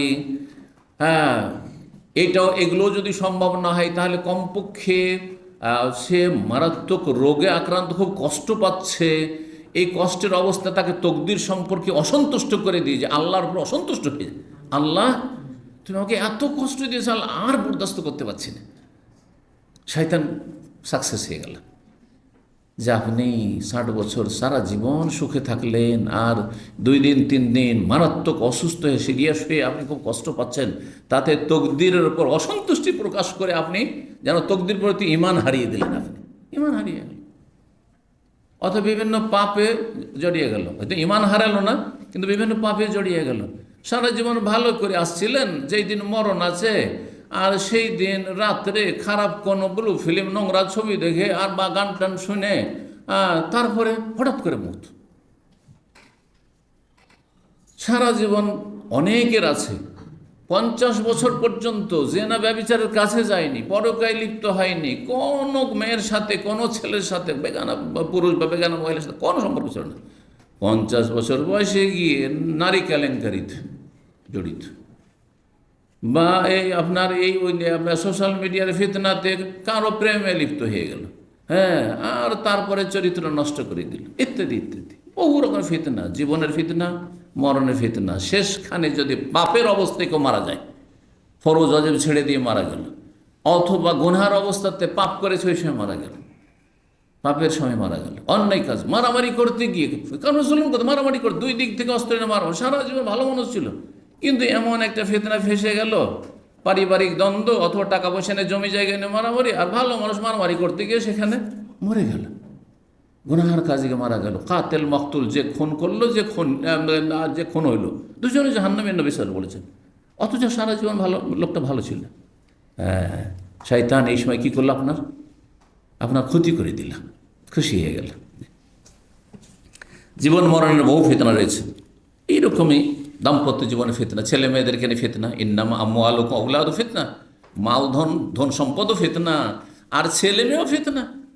সারা জীবন বেশ নেক জীবন ছিল, কিন্তু ছেলেমেয়েরা এত খারাপ হয়ে গেল, এখন নিজেও আপনি রোজগার করতে পারছেন না, আর আপনার কিছু নেই ওই রকম সম্পদ, এবার ওই হারাম রোজগার করছে ছেলেরা, আর ওই হারাম খেতে হচ্ছে আপনাকে। অনেক বাবা মা এরকম আছে, জীবনের ফিতনা এগুলি। শেষ জীবনটাই খারাপ হয়ে গেল, উনি হারাম খেয়ে খেয়ে বললেন ওই ছেলেদের কাছে বা মেয়েদের কাছে। আল্লাহ হেফাজত করুন। জীবন মরণের ফিতনা অত্যন্ত ব্যাপক কথা। অমিন ফিতনাতিল মাসিহিদ দাজ্জাল, আর মাসিহিদ দাজ্জালের ফিতনা থেকে। দাজ্জাল মানে হচ্ছে মিথ্যা, আর সে মহামিথ্যুক, সেজন্য মোবালাগা শেখা দাজ্জাল, যেমন কাজ্জাব। হ্যাঁ, কাজেব মানে মিথ্যুক, আর কাজ্জাব মানে মহামিথ্যুক, চরম মিথ্যাবাদী। তো দাজ্জাল মানে চরম মিথ্যাবাদী। জি, যে সে নিজেকে আল্লাহ দাবি করবে আর সবাইকে বলবে যে আমাকে আল্লাহ মানো, না হলে দেখো আমি, হ্যাঁ, আর তাকে এইরকম কিছু ক্ষমতাও দেওয়া হবে, হ্যাঁ, যাতে করে মানুষের জন্য বড় ফিতনার কারণ হয়ে যায়। আর সেই সময় কারো ইমান বাঁচানো বড়ই মুশকিল হয়ে পড়বে, কারণ দেখবে যে জীবিত করছে, মৃত মারছে, মানুষকে জীবন দিচ্ছে, আর তারপরে আপনার হুকুম করছে, মেঘমালাকে হুকুম করছে, সাথে সাথে বৃষ্টি বর্ষণ শুরু হয়ে যাচ্ছে, এই বৃষ্টি বন্ধ হয়ে যাচ্ছে। আর সাথে সাথে ফসল একটা ফসল হইতে 6 মাস লাগে, সাথে সাথে ফসল হয়ে গেল 2-4-5 মিনিটের মধ্যে আপনার জমির ফসল রেডি। এইসব দেখে ফিতনায় পড়ে যাবে। আজকাল সামান্য কিছু দেখলেই তো ইমান হারিয়ে দিয়েছে বাঙালি জাতি। হ্যাঁ, কোনো জায়গায় বলা হয়েছে নবী সাল্লাল্লাহু আলাইহি ওয়াসাল্লামের চুল মোবারক এসেছে আরব দেশ থেকে, দেখেন আমাদের দেশ সব ইমান খেয়ে নেবে, খেয়ে নেবে। এই মদিনার পাশে একটা ওয়াদিল জিন বলছে, হ্যাঁ, বিদেশিরা, ইন্ডিয়ান, পাকিস্তান, বাংলাদেশে বলছে জিনের ময়দান, হ্যাঁ, বলছে না, ওয়াদিল জিন বলছে। কিন্তু আরবরা এটা বিশ্বাস করেন না। আমাদের দেশে যদি এরকম জায়গা হইতো যে গাড়ি বন্ধ আছে আর 120-এ চলছে, গেছেন না, জাননি কেউ, এইটা যদি ইন্ডিয়া, বাংলাদেশ, পাকিস্তানে হইতো, কত যে এটা পীর ব্যবসা হতো, ধর্ম ব্যবসা হয়ে যেত, বুঝলেন। কিন্তু আরবরা এসব বিশ্বাস করেন না, এসব জিন ফিনেরও কারবার এখানে নেই। আর এখানে কোনো কেরামতি টেরামতি কিচ্ছু নেই, এখানে আছে এমন কোনো আকর্ষণ আছে আল্লাহর সৃষ্টিগত, ব্যাস এতটুকু, আর কিচ্ছু নেই। তো যখন এইরকম কিছু দেখাবে দাজ্জাল, তখন সবাই তার ফিতনায় ফেঁসে যাবে আর ইমান হারিয়ে সব কাফের হয়ে মরবে। কিন্তু নবী সাল্লাল্লাহু আলাইহি ওয়াসাল্লাম বলেছেন, দেখো আল্লাহর কাছে আশ্রয় চাইতে থাকো, দোয়া যদি কবুল হয় তাহলে দাজ্জাল তোমার ক্ষতি করতে পারবে না। 1। 2 নম্বর হচ্ছে যে তোমাদের ইন্না রাব্বাকুম লাইসা বিআওয়ার, তোমাদের রব তিনি কানা নন, আল্লাহ কানা নন। আর দাজ্জাল যে বলবে আমি আল্লাহ, সে কানা, একটা চোখ মুছা থাকবে, মাসাহায়াবসহ মানে একবারে লেপা থাকবে, প্রলেপ পড়ে থাকবে, একটাতে ছিদ্রই থাকবে না, ছিদ্রই থাকবে না একবারে। এইটা দেখে চিনে নেবে যে কানা দাজ্জাল, এক চোখে দেখে আর একটা দেখে না, কিন্তু দাজ্জাল এইটা আল্লাহ নয়। জি, তারপরে আর একটি আলামত বলে দিচ্ছেন যে তার কপাল লেখা যে কাফারা, কাফের লেখা থাকবে। তো যেই ব্যক্তি মুসলিম হবে, যে 5 ওয়াক্ত নামাজি হবে, সে পড়বে, বেনামাজি তার পড়তে পারবে না, বুঝা গেছে। পাপিষ্ট তার ওইটা পড়তে পারবেন না। আর পাপিষ্ট যে হবে বা বেদাতি আকিদার যারা, এই যে যতগুলি বেদাতি আছে, ওরা তো আর দেখবে না যে কানা না কি, ওরা না না না এই সমস্ত কিছু করছে, আল্লাহ যা করে তাই তো করছে, তো এটাই তো আল্লাহ চলে এসছে, আল্লাহ হাজির, চলে এসছে সামনে, পেয়ে গেছে আল্লাহকে সামনে একবার, সব হারিয়ে দিবে না, বড়ই ফিতনা হবে। আল্লাহ হেফাজত। এই জন্য দাজ্জালের যুগ যেন কেউ না পায়, এই দুয়াই করতে হবে রব্বুল আলামিনের কাছে। জি, এই দোয়া মুখস্থ করে নেবে যাদের মুখস্থ নাই, যাদের মুখস্থ আছে বেশি বেশি পড়বেন, বিশেষ করে সালাতে সালাম ফিরার আগেখানে। 88 নম্বর অধ্যায় হচ্ছে বাবু আযাবিল কবর মিনাল গীবাতি ওয়াল বাওলি। এই অধ্যায় হচ্ছে যে কবরের আযাব হয়ে থাকে বিভিন্ন পাপ, যে কোনো কাবিরা গুনার জন্য কবর আযাব হয়। আমাদের দেশে একটা ভুল ধারণা আছে, কবর আযাব শুধু কী করে হয়, গীবত করলে হয়, চুগলখড়ি করলে হয়, আর পেশাব থেকে নামাজ হয়। তাহলে নামাজ ছাড়লে কবর আযাব হয় না?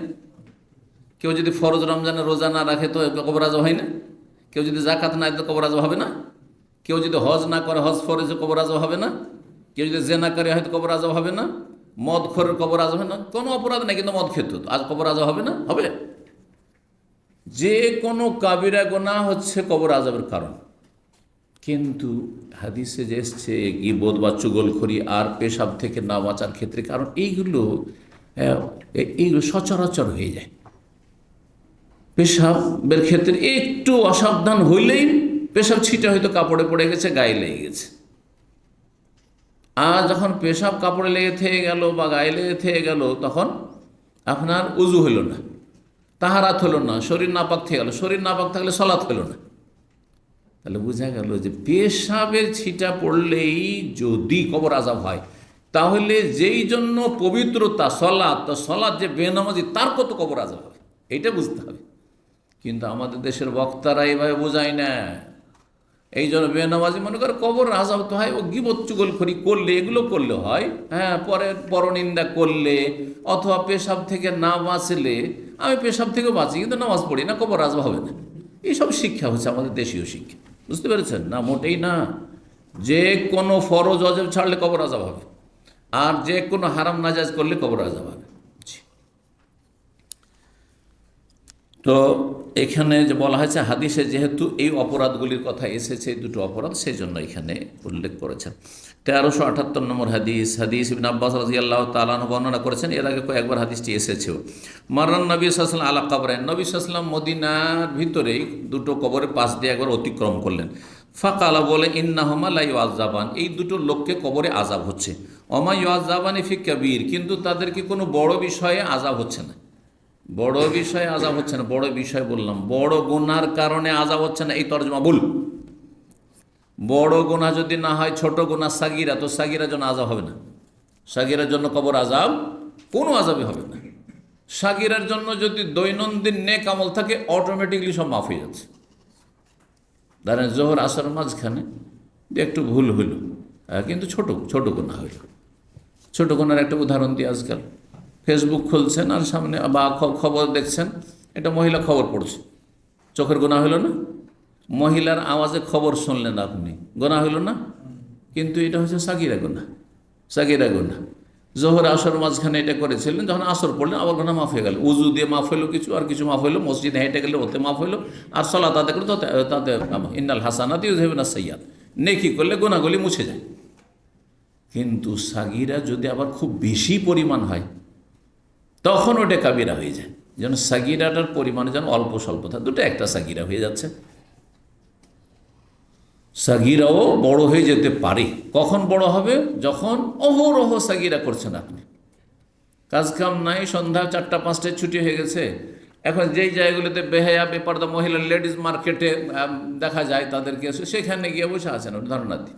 আর যে কোনো মহিলা আসছে, এই দিক থেকে দেখতে শুরু করলেন, দেখতে দেখতে দেখতে দেখতে দেখতে দেখি অনেক লোককেও চলে গেল চোখের আড় থেকে, এই ফিরেও দেখছে, এইখান থেকে শুরু করেছে।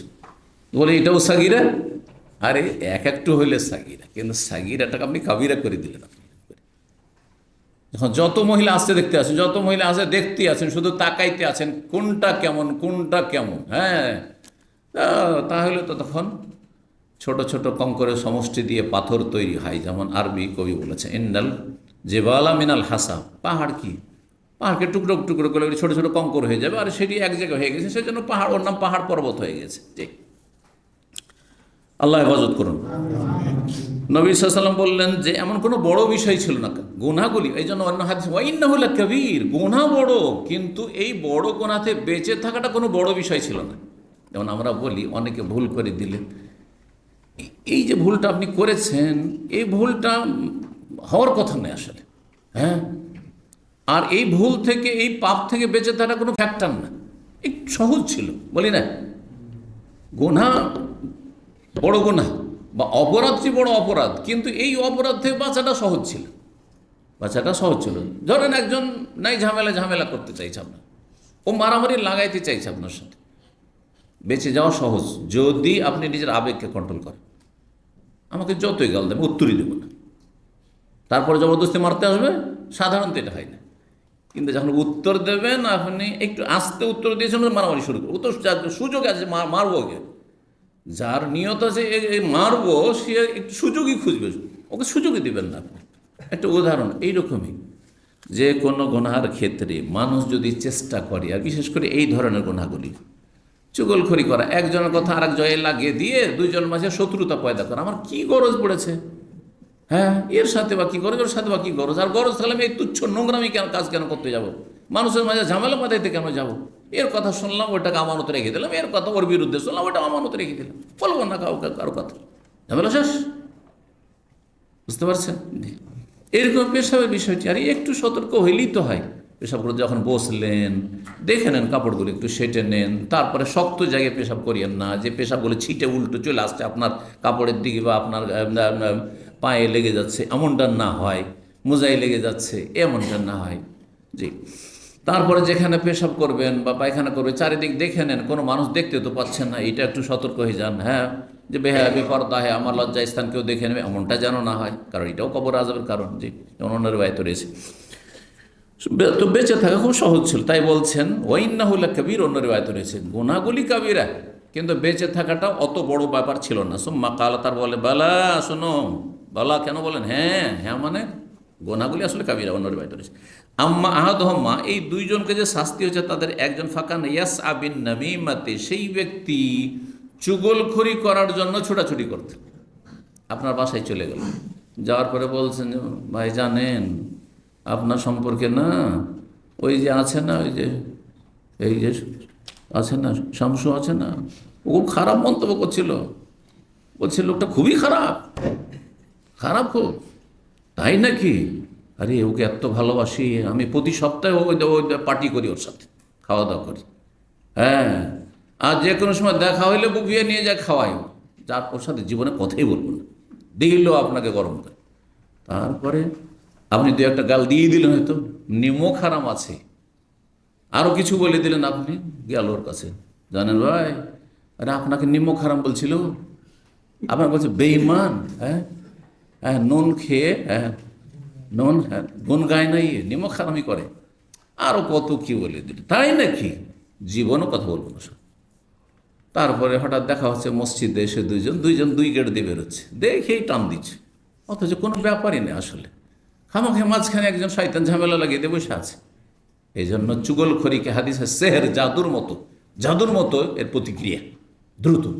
একটা মানুষ, সুস্থ মানুষ, হঠাৎ করে জাদু হলে সাথে সাথে ও মানে অন্যরকম হয়ে গেছে, অন্যরকম হয়েছে, এই ছিলই না ওই রকম, কল্পনার বাইরে, ঠিক ওই রকম। এই সম্পর্ক খারাপ হওয়ার কোনো প্রশ্ন ওঠে না, এর অন্তর কিছু ছিল, ওর অন্তর কিছু না, দুটোকে খারাপ করে দিলেন। এই জন্য চুগলখড়ি বা নামিমা কাকে বলা হয়? নাকলু কালামিনাস, একজনের কথা আর একজনকে পৌঁছানো, আলা জেহাতিল ইফসাদ, ফাসাদ সৃষ্টির জন্য, বিশৃঙ্খলা সৃষ্টির জন্য। এর বিপরীত যদি, হ্যাঁ কিসের জন্য? সম্প্রীতি বাড়াবার জন্য, ভালোবাসা বৃদ্ধি করার জন্য যদি একজনের কথা আর একজনকে লাগান, তাহলে নেকির কাজ। যেমন দুইজনে একটু মন কষাকষি এরকম চলছে, গিয়ে বললেন, এমনি এমনি বলে দিলেন গিয়ে, এর আগে উদাহরণ দিয়েছি, ভাই আপনাকে ওই লোকটা খুব ভালোবাসে, কিন্তু আপনি ওর সাথে কথা বলতে আপনি চান না, বা ওকে আপনি ঘৃণা করেন, ও খুব ভালোবাসে আপনাকে। তাই নাকি? মিথ্যা বলছো? না না না, তোমাকে খুবই ভালোবাসো, তোমার কথা সবসময় তোমার সুনাম করে। তারপর এখান দিয়ে চলে গেল। এখানে হয়তো কিছু প্রতিক্রিয়া আপনার শুনে নেবেন, হ্যাঁ জি লোকটা ভালো, আসলে লোক ভালো, কিন্তু জানি না আমার সাথে কেন এরকম করে। আর তারপরে কি বললেন, ভাই জানেন আপনার খুব সুনাম করছিল, তার কাছে গিয়েছিলাম, সব সময় আপনার সম্পর্কে পজিটিভ বলে, কখনো নেগেটিভ বলেন না, আপনার খুব ভালোবাসে, ও কখন যে আপনার সাথে মিলবে আর কথা বলবে, এই জন্য সে পেরেশান আছে। তাই নাকি? কাছাকাছি করে দিলে। তারপরে গিয়ে একটু পরে দেখা হচ্ছে, সালাম আলাইকুম, হাসি মুখে, কারণ আগে শুনেছেন জানো ও আমাকে ভালোবাসে, ও বলছে আমাকে ভালোবাসে, এটা সওয়াবের কাজ। এখানে যদিও কিছু মিথ্যার আশ্রয় নিলেন আপনি, তারপরে সওয়াবের কাজ। মীমাংসা করিয়ে দেওয়া কত ভালো কাজ, আর ফিতনা লাগানো কত বড় ফাসাদের কাজ। তো এই জন্য কবর আযাব হচ্ছে এই চুগলখড়কে। অম্মাল আখার, দ্বিতীয় ব্যক্তি, ফাকানা লা ইয়াস্তাতিরু মিন বাউলিহি, সে বাঁচত না তার পেশাব থেকে, পেশাবের ছিটা থেকে বাঁচার জন্য সে আর করতো না, নিজেকে দূরে রাখতো না, দূরত্ব বহাল রাখতো না। পেশাব ছিটে কখন আসে? হয় আপনি দাঁড়িয়ে পেশাব করছেন আর কাপড়ে ছিটে আসছে, এই জন্য দাঁড়িয়ে পেশাব করলে, শক্ত জায়গায় পেশাব হলে আর কঠিন, নিরুপায় না হইলে সাধারণত দাঁড়িয়ে পেশাব করতে যাবেন না, কারণ আপনি নামাজি মানুষ, আপনার কাপড় ঠিক রাখতে হবে। অনেক সময় প্রয়োজন হয়, দাঁড়ানো ছাড়া কোনো উপায় নেই। বানবন্যার সময় সব জায়গায় কাদা পানি, বর্ষাকাল বাংলাদেশে 1 কিলোমিটার হেঁটে যেতে হবে, শুকনায় গেলে 1 কিলোমিটার দূর যাবেন শুধু পেশাব করতে, নাকি ওরা পেশাব করেন, অসুবিধা নেই, ওখান থেকে ছিটবে না হয়তো, কারণ নরম জায়গা আছে, কিন্তু শক্ত জায়গায় দেখছেন এটা ঢিলা, একটা পাথর উঁচায় আছে, আর ওই পাথরটাকে একবারে টার্গেটটা বসেও যদি পেশাব করেন, সমস্ত পেশাব আপনার মুখে ছিটে আসবে, কাপড় দুধের কথা আপনার মুখে ছিটে আসবে, চোখে মুখে ছিটে আসবে, আসবে না আসবে না? তাহলে এগুলো কমন সেন্স থাকতে হবে যে আমি কোন জায়গাটাতে পেশাবের জন্য জায়গা বাছাই করলে পেশাবগুলো আমার দিকে ছিটে আসবে না, আমার কাপড়ে ছিটে আসবে না।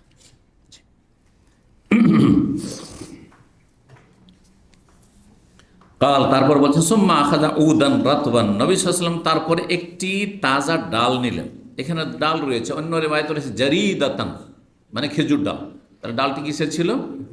আরব দেশে খেজুরই থাকে, খেজুর বাগানই ছিল, তো খেজুর ডাল। ফাঁকা সারা হবে ইসনাতানে, দুই ভাগে ভাগ করে নিলেন ফেড়ে। সুম্মা গারাজা, তারপরে পুঁতে দিলেন কুল্লা ওয়াহিদিন, এক একটি অংশ, এই ওই যে একটি ডালের একটি অংশ একটি কবরে, আরেকটি অংশ আর একটি কবরই। সুম্মা কাল, তারপরে বললেন লাআল্লাহু ইউখাফফাফু আনহুমা মা লাম ইয়াইবেসা, সম্ভবত এদের দুইজনের কবর আযাব হালকা করা হবে আল্লাহর পক্ষ থেকে যতদিন পর্যন্ত এই দুটো ডাল শুকায়নি, কাঁচা আছে। কিন্তু এই কাজটি কি সবার জন্য না নবী সাল্লাল্লাহু আলাইহি ওয়াসাল্লামের জন্য খাস? আলোচনা এর আগে করেছি, এটি নবী সাল্লাল্লাহু আলাইহি ওয়াসাল্লামের খাস। কবরের উপর ডাল পোতা এই আশা নিয়ে যে কবর আযাব হালকা থাকবে যতদিন ডাল কাঁচা থাকবে, ডাল তসবিহ করে, তমুক করে, তুমুক করে, এগুলি মন গড়া কথা। নবী সাল্লাল্লাহু আলাইহি ওয়াসাল্লাম এই দুটো কবর ছাড়া অন্য কোথাও আর কখন হাজার হাজার সাহাবায়ে কেরামদের জানাজা পড়েছেন, দাফন করেছেন, কারো কবর ওপর ডাল পোতেননি অথবা ফুল রাখেননি। সুতরাং ডাল পোতা বা কোনো কাঁচা জিনিস রাখা বা ফুল ফুল দেওয়া এই সমস্ত বিদআত বরং শিরকের রাস্তা। আল্লাহ হেফাজত করুন। 89 নম্বর অধ্যায় বলছেন বাবুল মাইয়িত ইউরাজু আলাইহি মাকআদাহু বিল গাদাতি ওয়াল আশি। এই অধ্যায় হচ্ছে এমন মৃত ব্যক্তি সম্পর্কে, যে কোনো মৃত ব্যক্তি যখন মারা যায় তখন সকাল বিকাল তার সামনে তার স্থানকে পেশ করা হয়। জান্নাতে হলে জান্নাত দেখানো হয়, এই যে তোমার জায়গায় তুমি অপেক্ষা করো কিছুদিন, তারপরে এই জায়গায় চলে আসবে। জাহান্নাম, এই যে হ্যাঁ অপেক্ষা করো তোমার শাস্তির জন্য, আদা খেয়েছো স্বাদ পাবে, এই যে দেখো জাহান্নাম, দেখো তোমার জায়গা দেখা, যাতে করে এটা মানসিক আযাব আরও বাড়ে। কাফেরের জন্য, ফাসেকের জন্য, পাপিষ্টের জন্য মানসিক শাস্তি দুরকম হয়, একটা হচ্ছে শারীরিক শাস্তি আর একটা হচ্ছে মানসিক শাস্তি, মানসিক টর্চার। তো মানসিক শাস্তি দাও, যে দেখো এই যে দেখো দেখো, এক তো কবরে আযাব চলছে আর তার সাথে দেখানো হয়েছে যে এই তো আযাব সামান্য কিছু জাহান্নামের আযাব, আর যে আযাবে ফেরেশতা মার দিচ্ছে আর সাপে দংশন করছে, আর বাকি যে দেখো না জাহান্নাম তোমার অপেক্ষায় আছে। আর জান্নাতিকে বলা হয় চিন্তা করিও না, হ্যাঁ চিন্তা, তুমি তো জান্নাতের নিয়ামত কিছু ভোগ করছো, আর বাকি এই যে জান্নাতে তোমার স্থান, যে বিশাল জান্নাত তোমার জন্য রয়েছে। আল্লাহু আকবার। আল্লাহ যেন আমাদের জান্নাতুল ফিরদৌস দান করেন। 1379 নম্বর হাদিস বর্ণনা করেছেন আব্দুল্লাহ বিন উমর রাদিয়াল্লাহু তাআলা আনহু, বলেছেন আন্না রাসূলুল্লাহ সাল্লাল্লাহু আলাইহি ওয়াসাল্লাম, রাসূলুল্লাহ সাল্লাল্লাহু আলাইহি ওয়াসাল্লাম বলেছেন, কি বলছেন? বলছেন ইন্না আহাদাকুম ইযা মাত, তোমাদের কেউ যখন মারা যায়, ওরেজা আলাইহি মাকআদুহু বিল গাদাতি ওয়াল আশি, তার সামনে তার জায়গা স্থান জান্নাতে জাহান্নামে পেশ করা হয় সকাল বিকেল, দিনে দুইবার করে পেশ করা হয়। যদি সকাল বিকালে শাব্দিক অর্থ নিই, আর না হলে নিয়মিত পেশ করা হয়, প্রতিদিন হ্যাঁ বারবার পেশ করা হয়, এই যে প্রস্তুত থাকো জান্নাতে যাওয়ার জন্য, যে তোমার জন্য জান্নাত, এই যে জাহান্নাম তোমার জন্য। ইনকানা মিন আহলিল জান্নাতে, যদি জান্নাতি হয়, ফামিন আহলিল জান্নাত, তাহলে জান্নাতের সেই জায়গা তাকে দেখানো হয়, এইটা এই এলাকা, এটা তোমার জান্নাত। ওয়াইনকানা মিন আহলিন নার, আর যদি জাহান্নামী হয়, ফামিন আহলিন নার, তাহলে জাহান্নামীদের জায়গাটিও দেখানো হয়, এইখানে তোমার জায়গা হবে, স্থান হবে জাহান্নাম। ফায়ুকালু বলা হাযা মাকআদুকা, এই হচ্ছে তোমার সিট, মাকআদ আজকাল সিটকে বলা হচ্ছে, হ্যাঁ এই হচ্ছে তোমার জায়গা, বাসস্থান। হাত্তা ইয়াবাসাকাল্লাহু ইলা ইয়াউমিল কিয়ামা, কতদিন পরে এই জায়গায় পৌঁছিবে? যখন কিয়ামতের দিন তোমাকে কবর থেকে পুনরুত্থান করবেন, আর সেখানে হিসাব নিকাশের পরে তখন সেখানে পৌঁছে যাবে। 90 নম্বর অধ্যায় বলছেন বাবু কালামিল মাইয়িতি আলাল জানাজাতে। এই অধ্যায় হচ্ছে মৃত ব্যক্তিকে যখন খাটে রাখা হয় বা খাটে করে নিয়ে যাওয়া হয়, তখন মৃত ব্যক্তি কথা বলে। আলাল জানাজাতে মানে আলাল না আসে, জানাজা শব্দটি যেমন আমরা সাধারণত জানাজা মানে মৃতদেহ, জানাজা মানে কি মৃতদেহ, কিন্তু জানাজা ওই মৃতদেহের খাটকেও বলা হয়, খাটটিকেও কি বলা হয়? জানাজা। কেউ বলেছে জেনাজা বলা হয়, কিন্তু জানাজা বললেও জানাজা আরবি ভাষায় ওই মাইয়েতকেও বলা হয়, যে জানাজা যাচ্ছে, জানাজা মানে কি মাইয়েতের লাশ যাচ্ছে। আর যেই খাটে মৃতদেহ আছে সেই খাটটিকেও মৃতদেহ সহ সেটাকে জানাজা বলা হয়। তো জানাজার ওপর মানে খাটের ওপর যে মৃতদেহ রাখা আছে খাটে, সেখানে মাইয়েত কথা বলে, সেই কথাগুলি আমরা শুনতে পাই না, কিন্তু কথা বলতে থাকে, ভালো হইলেও কথা বলে আর মন্দ হইলেও কথা বলে। 1380 নম্বর হাদিস আবু সাঈদ খুদরি রাদিয়াল্লাহু তাআলা বর্ণনা করছেন, বলছেন একুল কালা রসুল্লাহ বলেছে এদা ওদেয়াতিল জানাজাত, যখন জানাজাকে রাখা মানে মৃতদেহ রাখা হয় খাটের উপর, ফাহতামাল হার রেজাহুল, আর তারপরে পুরুষরা নিজের কাঁধে বহন করা শুরু করে, এখন নিয়ে যাবে কবরস্থানে, নিয়ে যাবে বাড়ি থেকে বা যেখানে আছে সেখান থেকে, আলা আনাকেমে নিজের কাঁধে যখন বহন করে, ফাইন কানাত সলেহাতান, ওই মৃত ব্যক্তি যদি নেক ভালো মানুষ হয়, কালা বলতে থাকে কাদ্দিমুনি, আমাকে তাড়াতাড়ি নিয়ে চলো, তাড়াতাড়ি জলদি নিয়ে চলো, আমাকে জলদি নিয়ে চলো, দেরি করিও না, কষ্ট হচ্ছে আমার, তাড়াতাড়ি নিয়ে চলো। এইরকমই মৃতদেহ বিদেশি প্রবাসে যারা মারা যায় দীর্ঘ সময় এই ফরজান হয়ে থেকেই গেল, কাফন দাফনের ব্যবস্থা হচ্ছে না, তার যে সব আইনি প্রক্রিয়া রয়েছে সেগুলি তাড়াতাড়ি সারা হচ্ছে না, অনেক সময় মাসকে মাস থেকে গেল, যে কষ্ট হয়, মেয়েকে কষ্ট দেওয়া, যদি ভালো মানুষ হয় কষ্ট দিচ্ছে তার, তাড়াতাড়ি তার নিয়ামতের জায়গায় পৌঁছান, আর খারাপ হইলেও তাকে তাড়াতাড়ি ফেলে আসা। জি, ওয়াইন কানাত গায়রা সালেহা, আর সে যদি অসৎ হয়, যে মারা গেছে সে অসৎ, ভালো মানুষ নয়, কাফের অথবা ফাসেক পাপিষ্ট, কালা তখন যখন কাঁধে করে নিয়ে যাওয়া হচ্ছে, তো বুঝতে পারছে যে আমাকে এখন নিয়ে গিয়ে কবরে রেখে আসবে, আর এখন আজাব শুরু হবে, আজাব তো চলছে এমনিতে, তারপরও আজাব, আরও আজাব শুরু হয়ে যাবে। ইয়া ওয়াইলাহা, হাই দুর্ভোগ আমার, ইয়া ওয়াইলাহা মানে ইয়া ওয়াইলা নাফসি, আমার কি যে দুর্ভোগ, হাই সর্বনাশ, আইনা ইয়াযহাবুনা বিহা, কোথায় নিয়ে যাচ্ছ, কোথায় নিয়ে যাচ্ছ আমাকে। ইয়াসমাউ সাউতাহা কুল্লু শাইইন, প্রত্যেক সৃষ্টি প্রত্যেক বস্তু এই আওয়াজ শব্দ শুনতে পায়, ইল্লাল ইনসান, একমাত্র মানুষ ছাড়া, আর আগের রায়তে পেলাম মানুষ এবং জিন ছাড়া, সুতরাং দুটোকে লাগিয়ে নিতে হবে। ওয়ালাউ সামি আহল ইনসান, মানুষ যদি শুনতে পেত, জিন যদি শুনতে পেত, এই যে খাটের ওপর মৃতদেহ আছে আর ওকে নিয়ে যাওয়া হচ্ছে, আমাকে নিয়ে যেও না, আমাকে নিয়ে যাও, কোথায় নিয়ে যাচ্ছ, হাই সর্বনাশ, হাই সর্বনাশ, এই করতে থাকে, চিল্লাতে থাকে, সব কিছু আশেপাশে শুনতে থাকে, একমাত্র মানুষ এবং জিন ছাড়া, যদি শুনে নিত মানুষ, লাসাহিকা, সাথে সাথে বেহুশ হয়ে মারা যেত। কারণ এইরকম ভয়াবহ দৃশ্য যদি দেখতে পায় অথবা শুনতে পায়, তো মানুষ অনেক সময় হার্ট অ্যাটাক করে মারা যায়, আতঙ্কে মারা যায়, মানুষ আতঙ্কে মারা যায়, বাঁচবে না মানুষ। এই জন্য গায়েবী বিষয় একটি হিকমত হচ্ছে এই জন্য আল্লাহ শোনার ক্ষমতা দেননি। আর একটি হেকমত হচ্ছে, যদি মানুষ শুনেই নিত তাহলে পরীক্ষার কিছুই থাকতো না, আর পরীক্ষা থাকলো তাহলে পরীক্ষার তো পেপার আউট করে দেওয়া হলো। বুঝতে পারছেন না?